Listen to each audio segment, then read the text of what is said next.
Yitwa Aisho Speed yaje hano mu Rwanda ku ijoro ryo ku munsi wa gatanu ndetse araharara ku munsi wa gatandatu agenda akora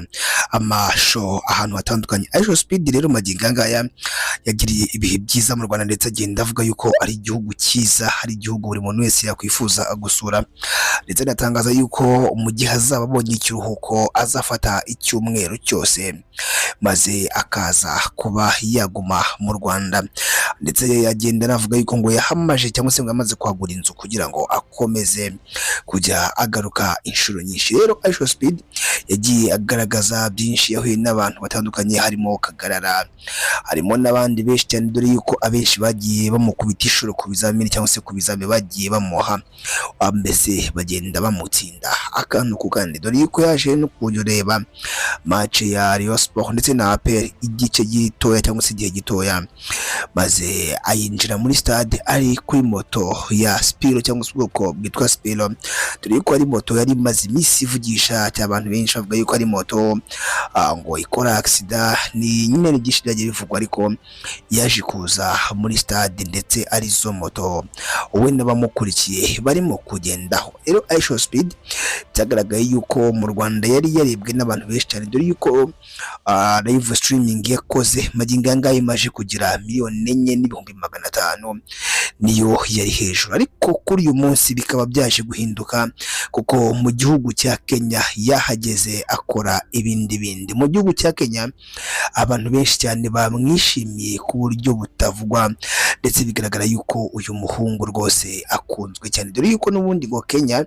ni igihugu yari asanzwe yumva, dore yuko hari na perezida wa Leta Zunze Ubumwe za Amerika ufite inkomoko muri iki gihugu, uwo nta wundi ni perezida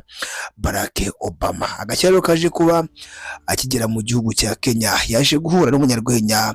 wo mu gihugu cya Uganda yitwa Teng, ngira ngo benshi muramuzi, maze Aisho Speed ngo yari asanzwe n'ubundi amuzi kuko yamubonye aratangara cyane, ati atanya kumuhamagara ati Teng,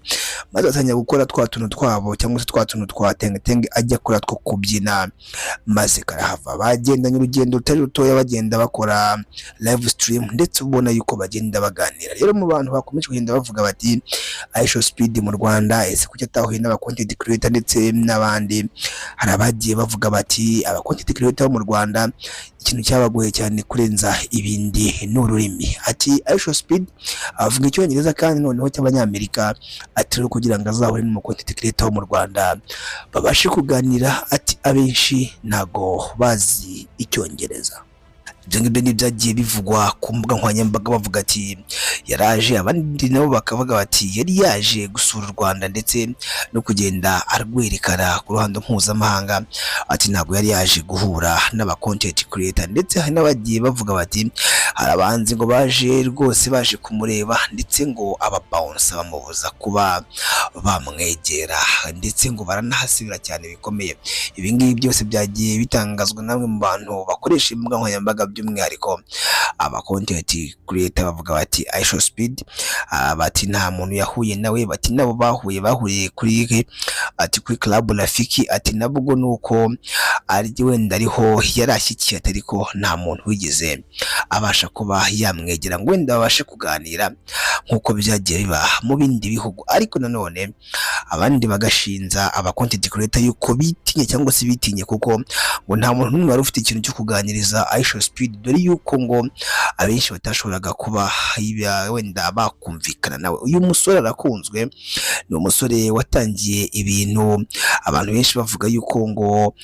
mama we yaramwirukanye mu nzu ndetse ajya kubana na papa we, magingo ngaya papa we akaba ari n'umwe mu bantu bahagarariye inyungu ze by'umwihariko, cyangwa se ari we unamumanaginga by'umwihariko. Aisho Speed ku myaka 20 abarirwa mu kayabo k'amafaranga, ndetse akaba ari umukire cyangwa se ari umukire ku rwego uruhambaye. Uyu musore ni umwe mu basore bakiri bato kandi bahimbye impano cyangwa se bakoze ikintu bitangira gahoro ariko biza kurangira bivuyemo amafaranga. Magingo ngaya ni umwe mu bantu bazwi cyane ku isi, by'umwihariko akaba umufana karundura wa Cristiano Ronaldo. Uzagenda ubibona igihugu cyose agiyemo magingo aya ngaya aba yambaye jezi ariko iriho nimero 7. Abenshi bagiye babyibaza bati se nimero 7 ivuga iki, ariko nkubwire yuko nimero 7 kuri iShowSpeed nta kindi ivuga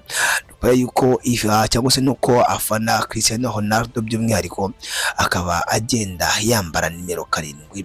ndetse byerekana yuko yamaje cyangwa se ari umuntu wamwihebeye. Iyi ngiyi ni YouTube channel yacu kandi yanyu yitwa Taratibu World. Nagace guta Taratibu update watugeza amakuru agiye cishikana muri showbiz by'umwihariko no muri sport. Genda udukurikira ku mbuga nkoranyambaga zacu zitwa Taratibu TV, Instagram, TikTok na Facebook zitwa Taratibu TV. Njye nitwa N Yusufu, duhure muri comment.